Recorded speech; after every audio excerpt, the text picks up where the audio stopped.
No vídeo passado eu falei sobre algumas escolhas da arquitetura moderna que muita gente passou a copiar, mas esse vídeo vai ser uma continuação do vídeo anterior, porque tem mais alguns elementos que podem atrapalhar o seu conforto. Opa, Maíra Arquiteta aqui e esse é o Abrigo Pixel. Para quem não me conhece, eu sou arquiteta e também artista, então me siga nas redes sociais. E antes de começar o vídeo, eu quero deixar uma coisa bem clara, que eu não sou contra a arquitetura moderna, a arquitetura contemporânea. O problema nunca foi o estilo de arquitetura, e sim os elementos que não fazem sentido na arquitetura. Elementos que estão ali puramente por estética e não tem função nenhuma. E quando isso acontece, a casa perde o conforto e ela passa só a impressionar visualmente. Eu fiz um vídeo só sobre isso, mas eu vou dar uma passada aqui por ele novamente, que é o tal do conceito aberto, que é uma das maiores mudanças que a gente teve, que a gente observa, né, na arquitetura antiga para hoje,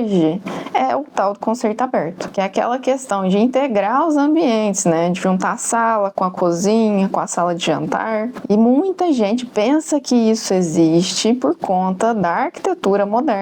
E como eu falei no vídeo anterior, cada pessoa tem uma rotina, cada pessoa tem uma forma de viver dentro do espaço. Então a questão não é demonizar o conceito aberto, nem demonizar o conceito fechado. Então, para o conceito aberto não existe uma forma, uma resposta engessada sobre isso, porque tem gente que ama o conceito aberto e tem gente que odeia o conceito aberto. Porque eu vejo aí na internet alguns comentários de até arquitetos mesmo falando que o conceito aberto ele é ruim porque quando a pessoa está cozinhando ali vai gerar cheiro na casa e tudo mais, mas para algumas pessoas isso não é problema. Tem gente que gosta de ficar cozinhando e conversando com a família ao mesmo tempo, e tem pessoas que preferem o silêncio, que preferem ficar isoladas, né? Por exemplo, eu. E se você interessou por esse assunto, volta lá no vídeo que eu fiz sobre só conceito aberto. Ainda tem muitas coisas para falar sobre o conceito aberto. Eu posso até fazer um outro vídeo sobre isso, porque é um assunto muito complexo, parece algo simples, mas não é. E aí comenta aqui se você prefere cozinhas integradas, cozinhas separadas. E aqui agora a gente vai partir para um outro assunto, que é um elemento que foi retirado da arquitetura brasileira, que eu acredito que foi um crime fazer a retirada desse elemento, que é a cobertura com telhado de barro. Eu lembro, né, da gente lá na faculdade estudando sobre os tipos de telhas. A gente fez um estudo prático mesmo, a gente colocou várias casinhas, mini casinhas, e algumas telhas em cima dessas casinhas e um termômetro dentro delas. E essas mini casinhas, uma tinha o telhado de fibrocimento, a outra tinha o telhado de zinco, a outra tinha o telhado de cimento, a outra tinha o telhado de barro. E nesse estudo, o que foi constatado? Que a telha de fibrocimento e a telha de zinco, elas esquentam muito mais o interior das casas. E a telha de barro e a telha de cimento, elas diminuem consideravelmente a temperatura dentro das casas.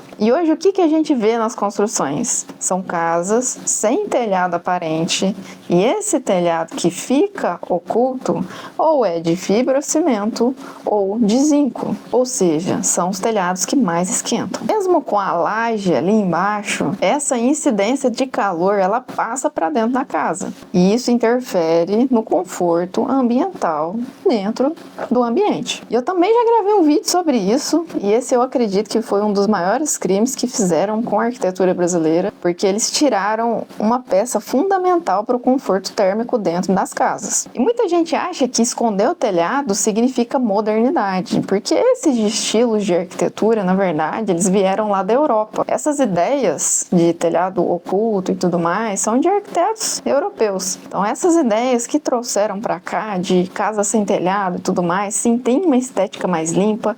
É feio? Não, não é feio, né? Claro que existem gostos, eu prefiro casa com telhadinho, bonitinha lá, mas tudo bem. Gosto é uma coisa que não se discute, umas pessoas gostam, outras pessoas não gostam, mas a questão é, nós vivemos no Brasil, e esse estilo de residência, ele não foi feito para o Brasil, para o clima brasileiro. E além de que esses telhados ocultos, eles demandam mais manutenção. E aí a gente tem que prestar muita atenção na execução dessas casas, porque a mão de obra ela precisa ser excelente. Então exige um cuidado maior para fazer esse tipo de telhado, para não ter problemas depois. Então a gente precisa prestar muita atenção nos caimentos, na qualidade das calhas e da instalação das calhas e da execução em si, porque se a execução for mal feita, você vai ter muita dor de cabeça. E esses prejuízos, eles podem aparecer imediatamente, né, com a mão de obra que não foi tão bem qualificada assim.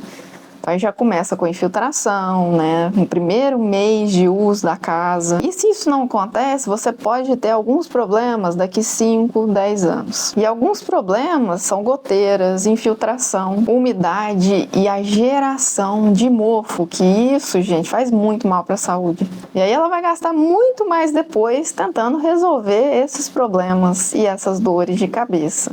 Então, se colocar na balança, telhado aparente, telhado oculto, fica praticamente o mesmo valor. E tudo bem, se você não gosta de telhado, existem muitas casas lindas sem telhado, sem ser essas caixas de sapato, né, que a gente fala, casa caixote. Dá para fazer uma boa arquitetura sem telhado, porém tem que ser um telhado muito, mas muito bem feito, se ele for oculto. E aqui a gente vai partir para outro item que eu acho que mata a arquitetura, que esse elemento ele pode tanto acabar com o projeto, quanto ele pode elevar com o projeto, que é a iluminação. E eu vou falar de uma coisa que incomoda muita gente, e eu vou falar com propriedade porque eu sou especialista na área de iluminação. E parece que virou uma competição. Essa questão de perfil de LED e tudo mais, ela trouxe uma certa modernidade, entre aspas, que eu acredito que o perfil de LED já deu. Dá para utilizar perfil de LED em alguns ambientes, né? Lógico que a gente tem que respeitar também o cliente. Se o cliente gosta de perfil de LED, não adianta nada a gente fazer um projeto sem perfil de LED, porque a gente vai fazer o projeto e o cliente vai fazer do jeito dele, ele não vai respeitar o projeto, ele vai colocar o perfil de LED. Mas a questão é calcular a iluminação correta para cada ambiente. Só que muita gente exagera na iluminação por não ter conhecimento dessa questão do cálculo que tem por trás da iluminação. Então não adianta você falar, nossa, eu quero um ambiente muito iluminado, eu vou tacar perfil de LED, vou colocar uns spots, e dependendo da quantidade de iluminação que tem no ambiente, isso pode gerar estresse ao longo do tempo, porque quanto mais iluminação, quanto mais incidência de iluminação você tem nos seus olhos, o seu próprio cérebro vai ficar irritado e você nem vai saber o motivo. Vocês têm que pensar que uma casa não é um showroom, e nem um showroom a gente utiliza tanto LED assim. A gente tem que pensar que uma residência é um lugar para viver, e viver bem, viver tranquilamente, confortável. Então, quando a gente projeta a iluminação, a gente projeta pontos de iluminação. Então, pode ter um perfil de LED, mas também ali tem uma iluminação indireta, tem um abajur, tem uma arandela, que dependendo da utilização do ambiente, por exemplo, eu quero um ambiente agora com uma iluminação mais tranquila porque eu tô com dor de cabeça, você acende só as luzes específicas, você não precisa acender a luz geral do ambiente. E quando a gente calcula a iluminação, a gente calcula a distribuição, a temperatura de cor, que a temperatura da cor é muito importante, a quantidade de lâmpadas que vai ser necessário para cada ambiente, e cada ambiente vai pedir uma iluminação diferente. Por exemplo, a iluminação da cozinha, ela vai ser totalmente diferente de uma iluminação de um quarto, por exemplo, de um banheiro, porque os ambientes, eles têm uma necessidade completamente diferente um do outro. Aí, às vezes, o arquiteto entrega, isso acontece demais, que o arquiteto, ele calcula a iluminação, ou o light designer, né, que tem gente que trabalha só com iluminação. Ele calcula a iluminação e nem espera o projeto ficar pronto.